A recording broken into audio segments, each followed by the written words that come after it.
Oh, I don't know if you can hear it in the background. There's a fan going. I'm gonna go turn it off. Definitely could not, so you ain't gotta worry about it. I mean, if you want to turn it off, you can, but I can't hear it. It bothers me for some reason. I don't Okay. know why. Yeah, that's fine.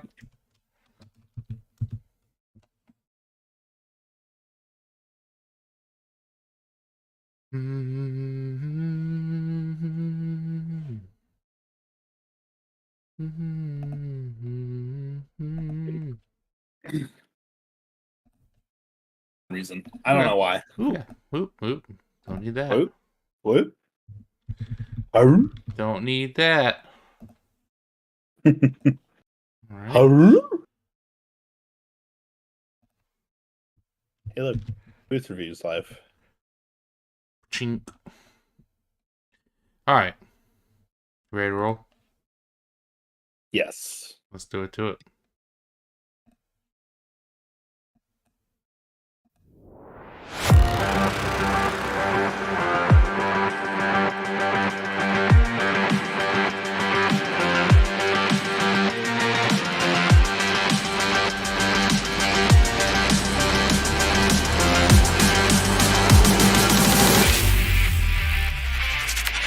What's going on, everybody? Welcome back to another episode of Booth Review, the XFL edition. As always, I'm your host, Devin Primrose, joined by that Sultan of Spice, Mr. Peter Strauss. What is going on, man? Things are going great. A little peek behind the curtain. If you guys are unaware, during the theme song while we're recording, I dance. I can't hear the theme song. It's just playing on the stream, which is super delayed for me. So I hope I'm in tune. I'm looking at Devin. I point when he does. And that's the intro. You're welcome for this behind the scenes moment of Booth Review XFL edition. I do have to say, I am amazed that, like, between this podcast and our disc golf one putt stuff that we do, that you guys haven't interrupted the intro more than you have. Like, I think it's happened once or twice on I mean, I know it happened once on putt stuff. I think it's maybe happened once on here without y'all, like, knowing if it's playing or not. So good on y'all. Thank you. This is my only goal is to not interrupt the intro. But no, we had a great weekend. There was a great weekend of football. There was also Crazy weekend of football. WrestleMania happened this weekend, which is what I spent my 2 nights doing. First night was worth watching. Second night probably not as much, but it's too long. It's the first time I've watched since we went. Yeah, it's too long. That's because they moved to doing it 2 nights, which is stupid. Like, it's like it's a dumb thing to do. Like, just make it one event. The problem is they're trying to make everybody on the roster have a match, and it's like, this is dumb. This is stupid. And at the end of the day, Roman Reigns is still champ, and that's some BS. So, whatever. Until Triple H decides, hey, I'm actually going to do something good now that I'm head of creative, and not make Roman Reigns champ for like the next 5 years again. I'm over it. So, well, speaking of, because XFL and wrestling are very closely related. Obviously, started by Vince McMahon, now owned by The Rock, who is the cousin of Roman Reigns, the champ right now. boo. And while Roman Reigns was able to continue his long undefeated streak as champion, there is an underdog that got a huge win this week. Are we starting with this one? I'm starting with my best of the booth. Right. I did a segue for once. Be proud of me. Well, I'm just gonna forewarn you. I mean, it's a good segue. Good on you, Pete. I'm proud of you. But I'm just gonna forewarn you. It's gonna get wonky again because my under review is within this game as well. So. Oh my god. Okay. Fine. No. It's a good way to start. So go ahead. I could do my under review first because it ties into last week's episode. All right, my segue's already ruined. You start with what you want to start with. I feel like these are things that could have been discussed off pod and probably should Well, have see, been. But what the problem is? I tell you what my you people are going to be you before do. we start, and you don't tell me. In my So defense, I didn't know until like an hour ago. So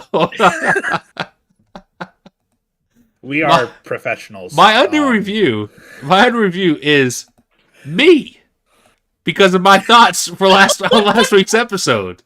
I just wanted like these were my actual quotes about the Orlando DC game. I said you could bump the line up to 20 points for DC. There's no way Orlando keeps it within 20. Actual quote. I said the over-under is 45. DC is going to score that by themselves and absolutely shut out the Guardians. The DC defense is really good and the Orlando offense is really bad. You do the math. If the Guardians beat the Defenders, we'll just call it podcast over with.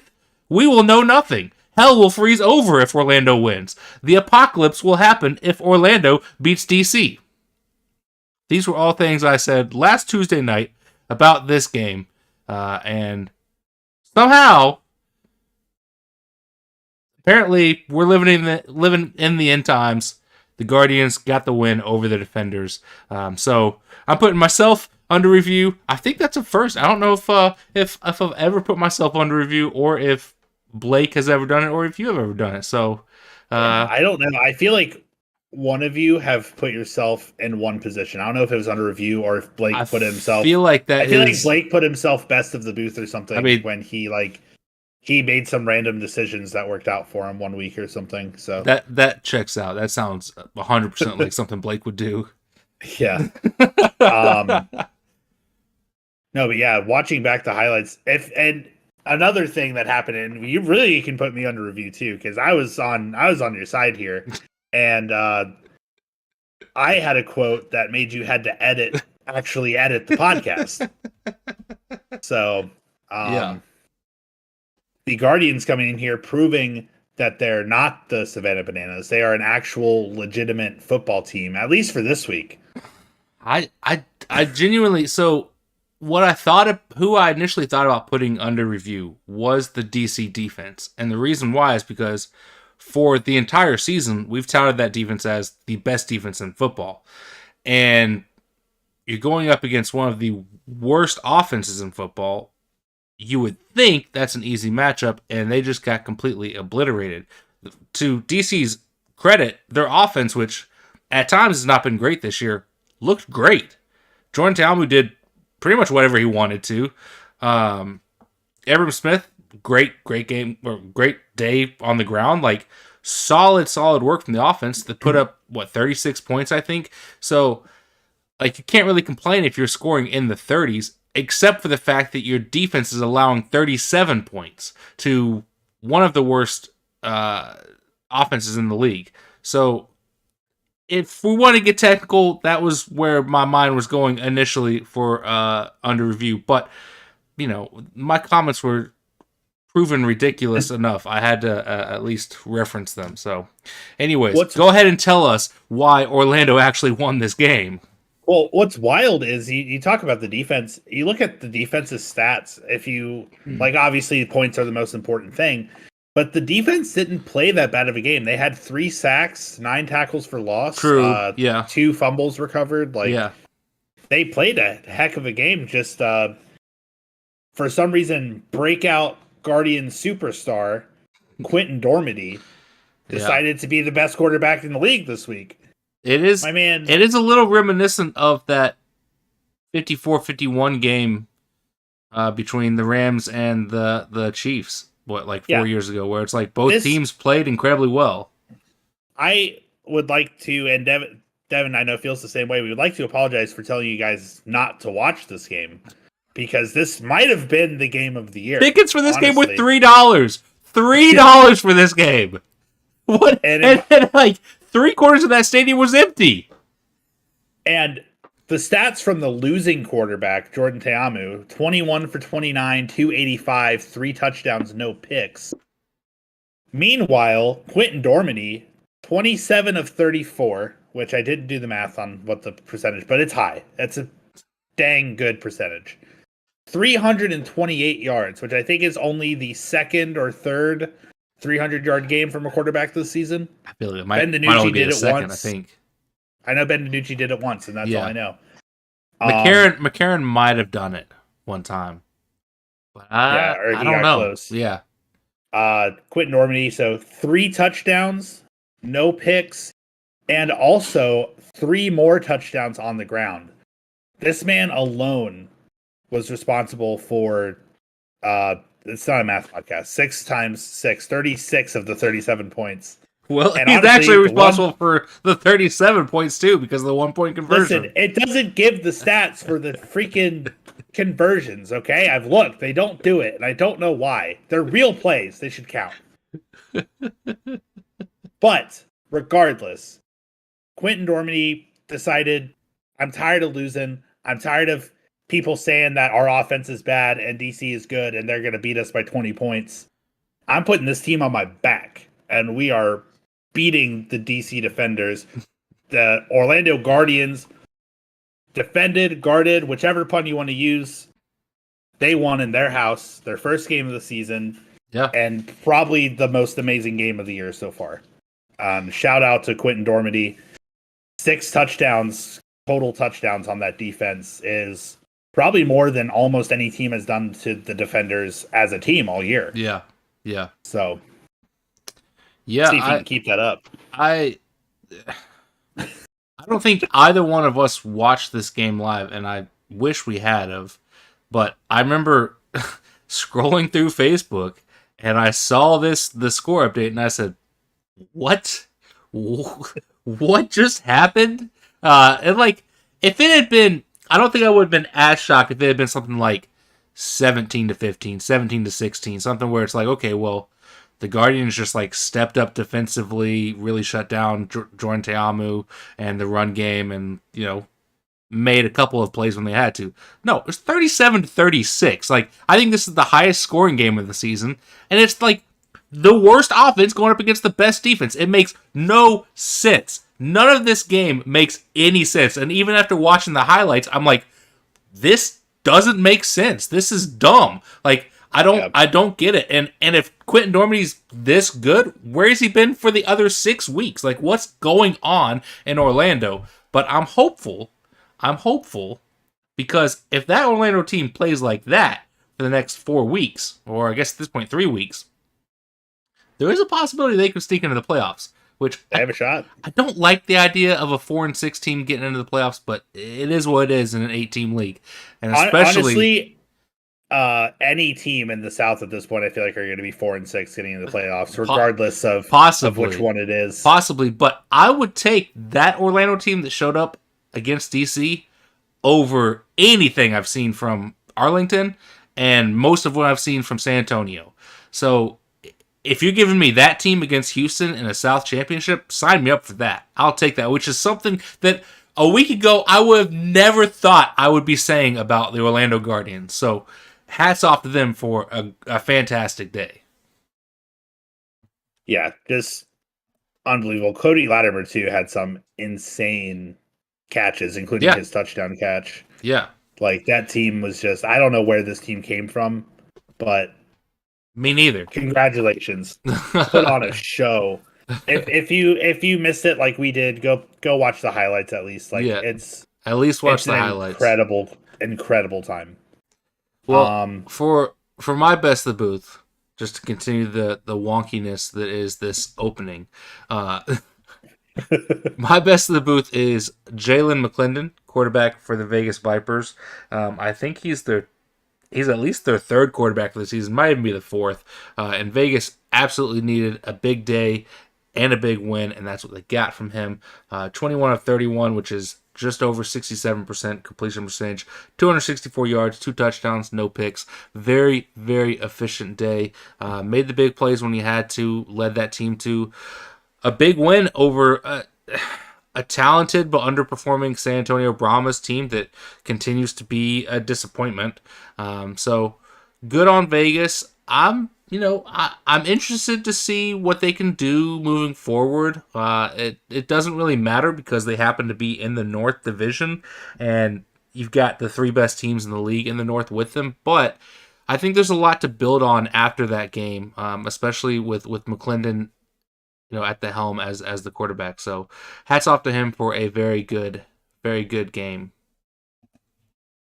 Yeah, I mean, I think the Brahmas are just done. I Oh don't yeah, for know sure. what's going on with their quarterback situation, but Kurt Benkert is not it. Packers legend, uh, Kurt Benkert, despite completing 22 passes, he only had 179 yards. Yeah, So only averaged like 6 yards a throw, and nothing on the ground for this team. 30 yards they were held to on the ground.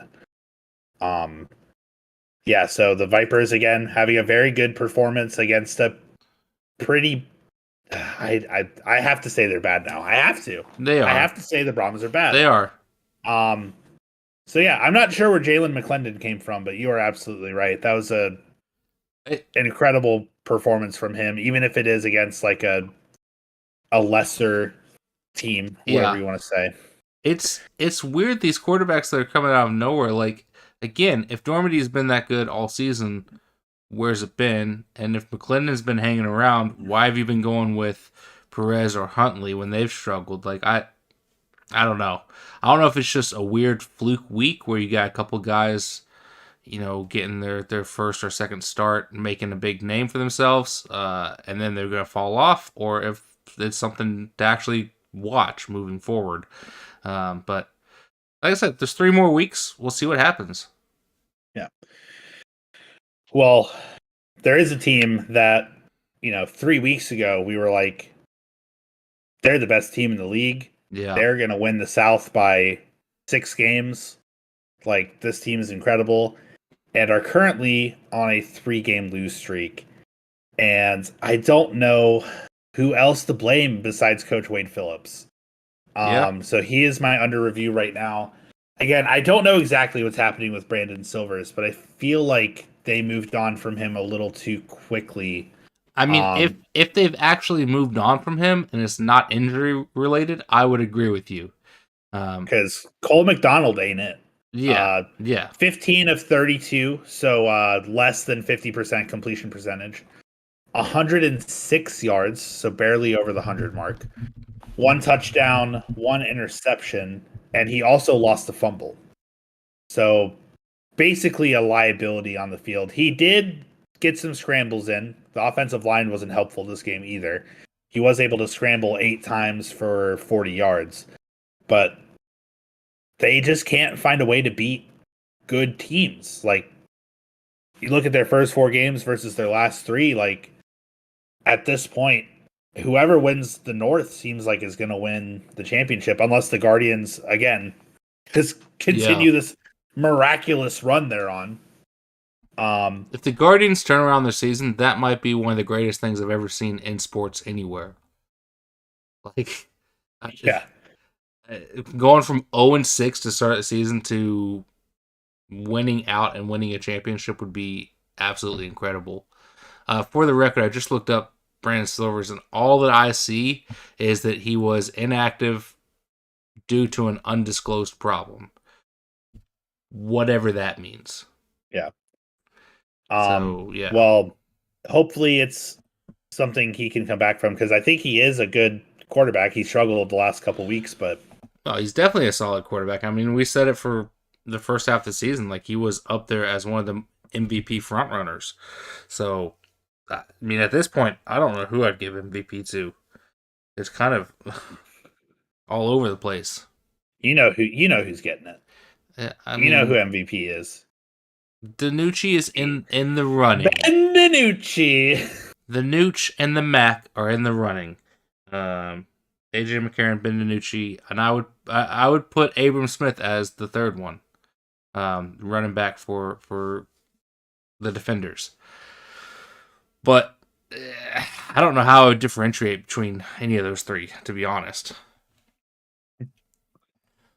Yeah, I mean, I don't know. I still think it's DiNucci, but he's still he's still leading everything, isn't he? Solid. He's been solid. He's just not looked, overwhelmingly incredible. And when you look at Smith's stats on the ground versus everybody else on the ground, it's outstanding the Yeah, difference. Abram Smith had another huge game this Yeah. week. Yeah. And That's in a loss. So, and that's with Teamu like actually passing the ball now too. Like he's still grinding away on the ground. yeah. Which it's gonna feel weird giving an MVP to a running back, but if we want to make this league different than the NFL, like let's actually do that instead of making it a quarterback award. Nah, give it to Ben DiNucci. Well, let's move on to our power rankings because I feel like power rankings are going to be interesting. Oh wait, do we have a legit or counterfeit before we jump into So, that? kinda. Okay. I'm looking at the standings here, Yep. and things are Weird. tightening up here in the South. Yeah. Things are tightening up here in the South. Uh, so legit or counterfeit, the Roughnecks will fall out of playoff contention. Counterfeit. Will they fall out of the top spot? That's a real possibility. Falling out of contention completely when you have the Renegades, the Brahmas, and the Guardians behind you, there's no way. There's no way. I like I said, I could see if the Renegades happen to, get a couple of sneaky wins, which is what all of their wins have been, or if Guardians make a legit push over the next 3 weeks, I could see them possibly falling out of the top spot, but I don't see any world in which they're not playing in that South Championship. So counterfeit for me. Yeah, it's tough because I feel like it's hard to say with some teams how they've grown and some teams how they're falling off. The Roughnecks remaining 3 games, by the way, are the Brahmas this week, the Vipers week 9, Yeah. and the Renegades week 10. So Which I feel like at least 2 of those games could be traps for them. Because the Vipers sometimes show strong offense and the Renegades can sneak out wins sometimes. I mean, possibly, but let's go back to what we said about the Roughnecks to start the season. Like, the reason why we all bought into them is because they played these garbage teams and beat the pants off them. They smoked the Guardians in week 1. They smoked the Renegades the following week. They smoked the Brahmas. Well, I guess they didn't smoke the Brahmas, but that was actually relatively close. But they beat the Brahmas the week after, and then in week 4 they smoked the Guardians again. And so, like, that's why we all bought into this team. And since then, they've faced the Sea Dragons, who are good. They've faced the DC Defenders, who are very good. And they faced the St. Louis Battlehawks. So, like, it's not like they're losing 2 bad teams. They're facing good teams, talented teams, and still keeping it 1-possession games. Well, for the most part. DC was a little bit more than 1 possession, but still keeping themselves in games for the most part against these good teams. I mean, they're the best team in the South, hands down. But with the way they've played lately, I could see them falling out of the top spot for sure. It's just I guess my problem is more so due to the fact that I have little to no faith in the 3 other teams in that division. If Houston was sitting atop the North, I would be all aboard with that because there's actually good teams in the North. But I don't see a world in which those other 3 teams in the South, make a move enough to knock out the Roughnecks just because they're so bad. You talk about the start of the season, though, and that's when they had Brandon Silvers. True. Now they That's have to go point. into those last 3 weeks, possibly with Cole McDonald, who's not been great. Weirdly. I mean, it is weird what's going on down there. Yeah. And again, I would say the least likely of these teams to get the win over them is the Brahmas, just because they're the only team that hasn't really built any momentum. Yeah. But, like, the Renegades have been feisty at times, and the Vipers have been feisty at times. If the Vipers can show that offense like they have to some other teams this year, it could get pretty dicey there in the South. It's unfortunate to think of the North being so close because all the teams are so good, and then the South being so close because all the teams are so bad. Right. Yeah. Yeah. I mean, that's where we're at, though. I'm also gonna go counterfeit. I don't think they're gonna fall all the way out, but I'm gonna put an asterisk and keep one eye kind of looking that direction. All right. I'll allow it. Let's hit our power rankings. I have a little bit of a shakeup in my 8th spot. Guardians, after that win, can no longer be ranked 8th in my power rankings. I'm not going to disclose where they are yet, but there's a new biggest loser in the league, and it's got to be the San Antonio Brahmas. They just continue to disappoint and look bad week in and week out. And that's why I'm putting them at 8. Yeah, I did the same thing. Last week I had the Brahmas as the best of the worst, and now I have them as the worst of the worst because that was just a pitiful performance against the Vipers. Yep.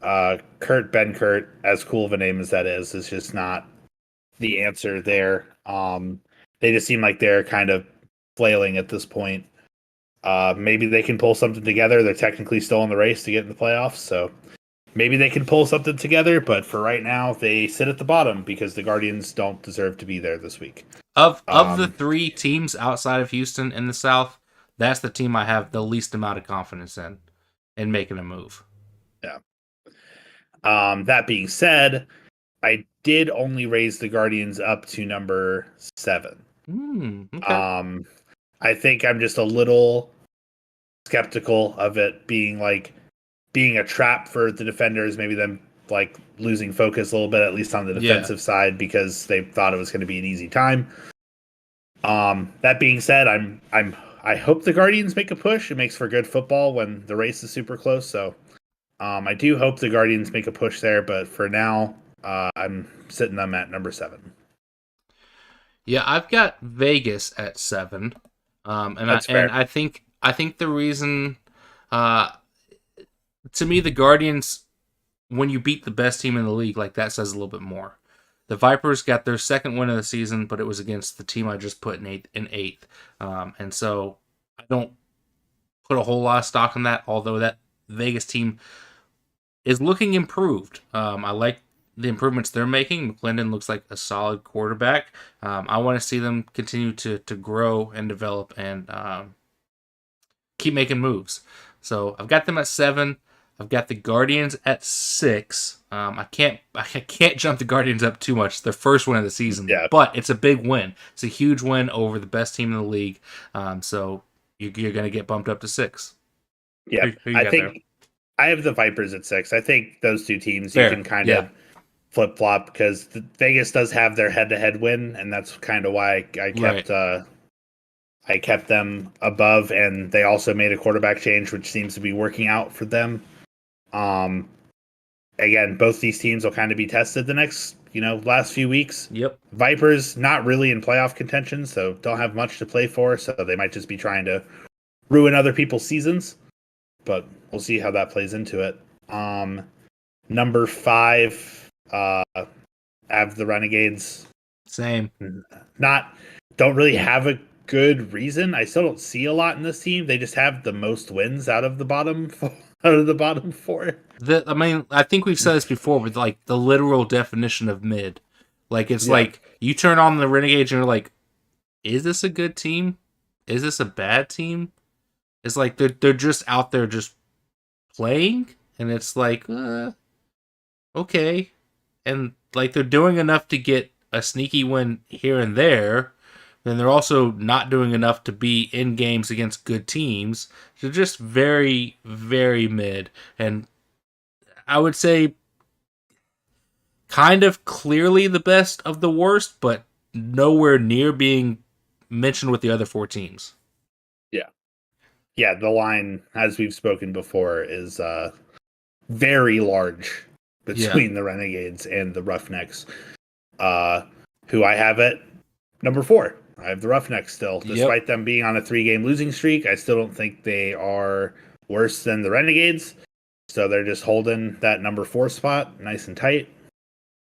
Yep. Not much more to say about that. We'll see if they keep slipping with Cole McDonald at quarterback, but Yeah, I've also got Houston at 4. They've hit a skid. They're on a 3-game losing streak. They got to turn some things around if they want to get bumped up in my ranking. So putting them there at 4. At 3, I've still got the Seattle Sea Dragons. I do like the Seattle team.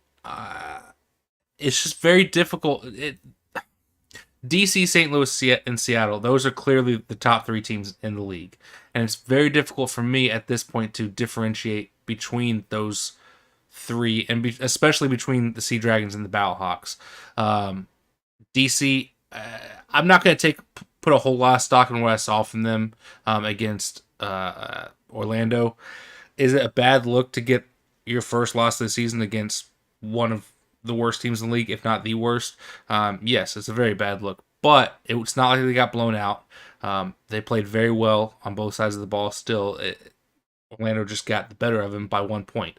So I would say, to me, St. Louis and Seattle are still a step behind, and you could flip-flop them in either direction, and I'd be okay with it. But I've got them at 3 currently.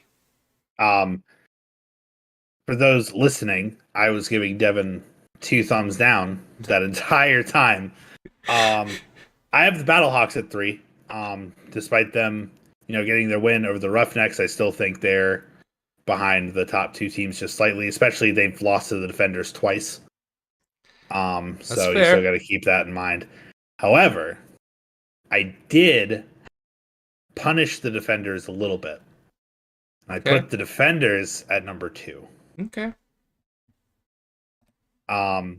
Again, losing to the worst, like what has been the worst team in the league all year. Could it have been a fluke? Maybe. Did they play a good game?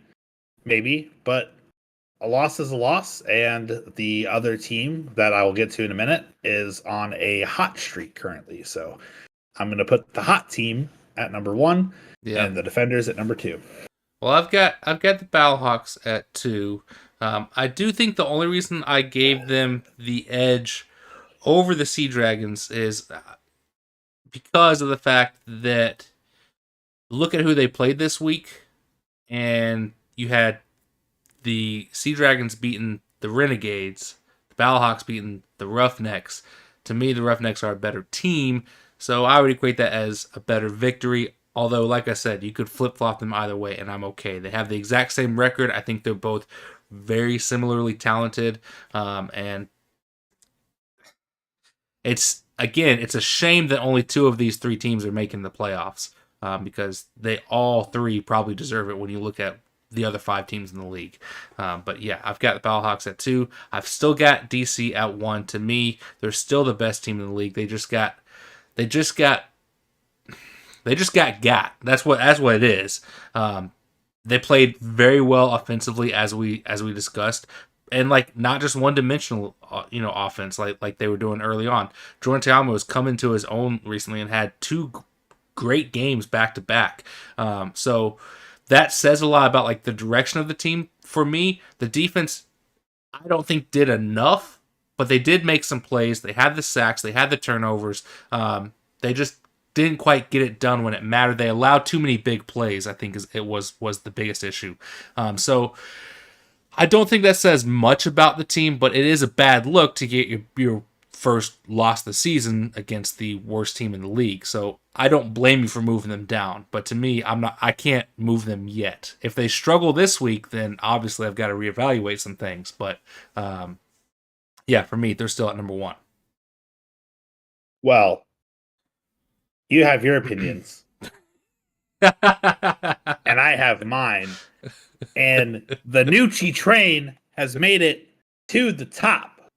Seattle Sea Dragons are on a 5-game winning streak. Count them. 5-game winning streak. Ben DiNucci looked back in form for the most part this week. 21-32 for 266. 1 touchdown, 1 pick. That's like an average day for Mr. Leading and Passing Yards, Ben DiNucci. Also had 52 yards on the ground. The defense has been growing as well. only letting up 15 points to the Renegades, who can be feisty at times. Yeah. Riding that Nucci train. Okay. The Nooch caboose. All right. Putting them at number 1. I'm okay with that. I do think it is a little bit of an overreaction to bump the Defenders out, especially when they only lost by 1 point. But I understand your reasoning. And not only did they only lose by 1 point, but they lost on a missed field goal that was just a little bit to the right. So, I mean, again, like DC probably should have won that game. They just got got. So, I don't 100% disagree with you putting Seattle there. I just somewhat do. Well, I can't believe you would go against the Nooch caboose like this. Listen, I'm not aboard the Nooch train like you are. Oh, I'm my not God. I'm not a fan like that. That's all you. But I say it's time we put week 7 in the rear view. We got 3 weeks left. Let's turn our attention to week 8, and I say it's time. We get picky with it, man. Na na na na na na na. Let's get picky with it. Na na na na na na na. Let's get picky with it. Starting us off on Saturday, April 8th at 1 p.m. over on ESPN and ESPN Plus, we have the maybe revitalized Vegas Vipers heading into the Dome in St. Louis to take on the Battlehawks. The Dome where Kaká is the law. The Vipers are trying to get themselves a road win to stay alive. But St. Louis are 7-point favorites. I think that is fair. I'm rolling with the Battlehawks in this one at home in front of probably another huge crowd. I like this team. Vegas, I want to see you put up a fight. That's you put up a fight. I think that will say a ton about your team. Go out there, make it a close game, but I don't see them winning. I don't think they're talented enough, but I think that there's things in motion that you can build on maybe going into next season. So show me something, Vegas, but I'm rolling with St. Louis. Who you got, man? Yeah, I mean, St. Louis has so many more fans than Vegas can hold. Like, Vegas won't know what to do in front of that many people. Yeah, Vegas got their win in front of 5 people. That's what? 6 times more, 7 times more people, something like that. Yeah, actually. Vipers might not be able to hear themselves talk, let alone hear any play calls or anything. Yeah. As good as they looked last week, I agree with you. Give me the Battlehawks. Vipers might keep it close, but the Battlehawks, and especially with the DC loss, the Battlehawks are going to be smelling blood, maybe trying to take that first place. So, Yep, absolutely. Well, let's move over to the 4:00 game on Saturday. Staying over on ESPN and ESPN Plus, we have the Arlington Renegades heading out to Orlando to take on the Guardians, coming off that big win over DC. Vegas has Orlando as 1-point favorites. I don't believe it. Can you believe that this team that was on the bad side of 10-point, 12-point, 13-point lines is now the favorite against the Arlington Renegades and Orlando? Tickets are as low as $2. What are you doing? Get your butts in those seats. Go fill that stadium to support this Guardians team that is not dead yet. You've still got a chance to make a name for yourself in the South. Go on a run. Get yourself into the South Championship. And maybe, once you make the playoffs, who knows what can happen. I'm rolling with Orlando to get it done. Who you got, man? It's too fun to root for Orlando right now after last week's win. Like, I know we were very hard on them all season long, but for 6 weeks they deserved it. Yeah, 100%, yes. And now, again, it just makes for fun football when the race is this close. So yeah, Orlando, shake some stuff up. I have a good friend that lives down there. Do it for him. I'm gonna send him $2 so he can go to the game. Dormady, do your thing, man. If you can beat the defenders, you can Keep beat it anybody. going. Keep it going. Let's move over to Sunday, April 9th, Easter Sunday. We get some football in the afternoon on Easter. At 3 p.m. over on ABC, we've got the Houston Roughnecks heading on out to San Antonio to take on the San Antonio Brahmas. On the road, Houston, 4-point favorites. Probably fair. This Brahmas team is bad. They just keep looking worse and worse. The Roughnecks, I understand, have looked bad over the last 3 weeks. There ain't no way I can bet against the Roughnecks in this game. I get it. The Brahmas are going to be playing at home at the Alamo Dome. That's another stadium that, those fans like to support. Like to support that team. I don't see it making much of a difference. I think the Roughnecks are too good, but they have shown me enough in the last 3 weeks to be a little bit worried. So I think that San Antonio could, in theory, sneak out a win. I would not be surprised by that, especially with the way Houston's looked the last 3 weeks. But at some point, this Roughnecks team is going to get back to the way they started. I truly believe that. Talent is there, the coaching is there. You just gotta get back to your roots. Just get back to that 4-0 start, and right the ship. So I'm rolling with Houston in this one. Who you got, man? It's tough because especially with the quarterback change, I don't think the Roughnecks are very good, but also with the quarterback change, I don't think the Brahmas are very good. I would say the biggest strength right now is how the defenses have been playing, and Fair. both of them still not been playing great.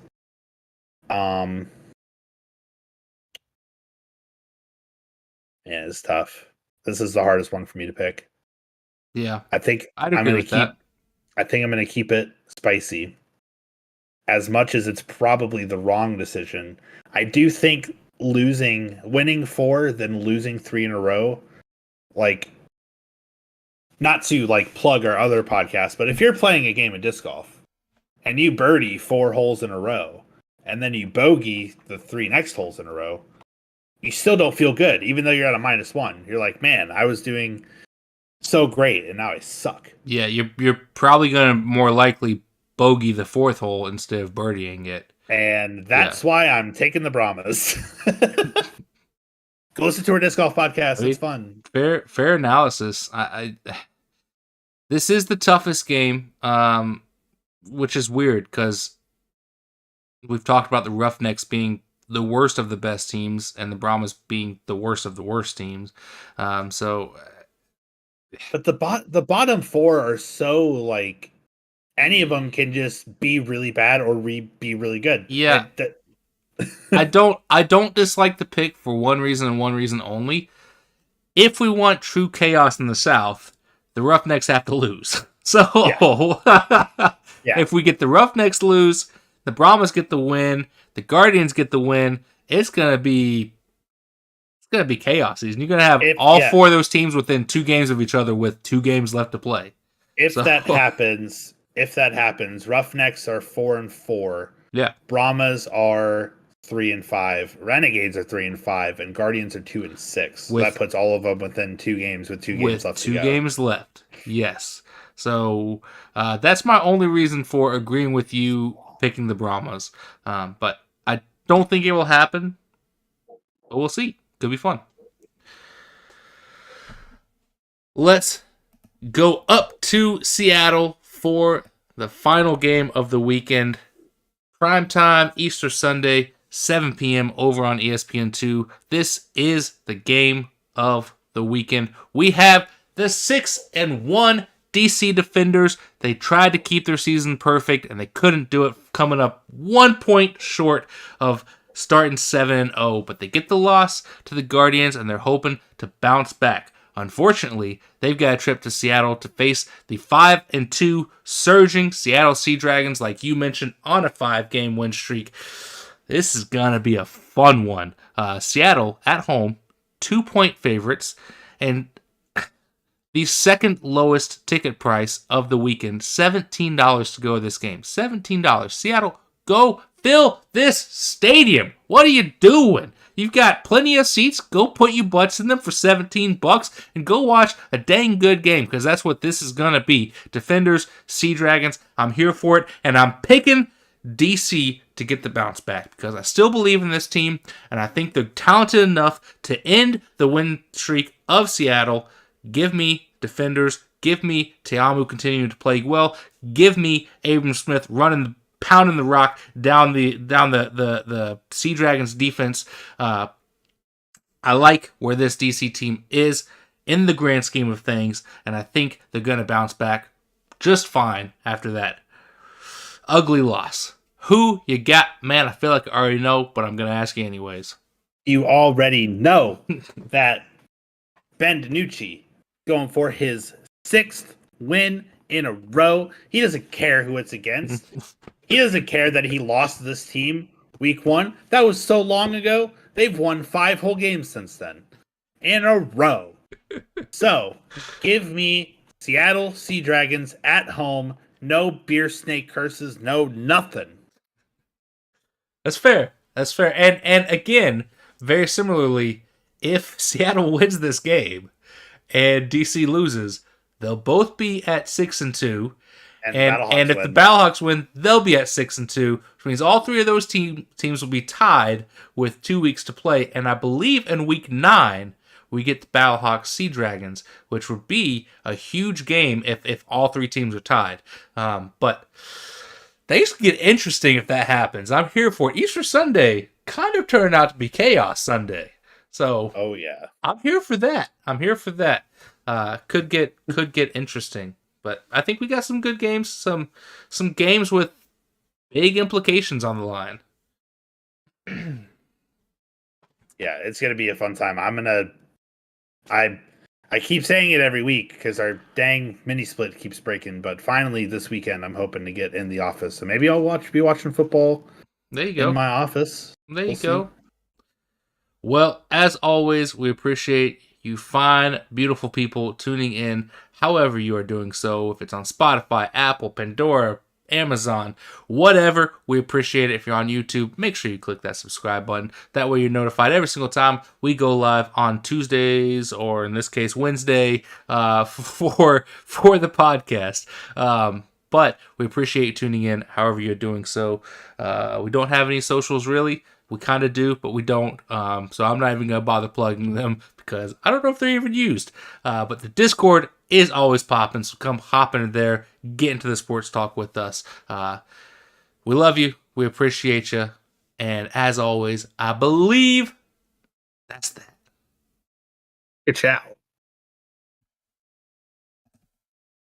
Nobody here to steal my ciao this time.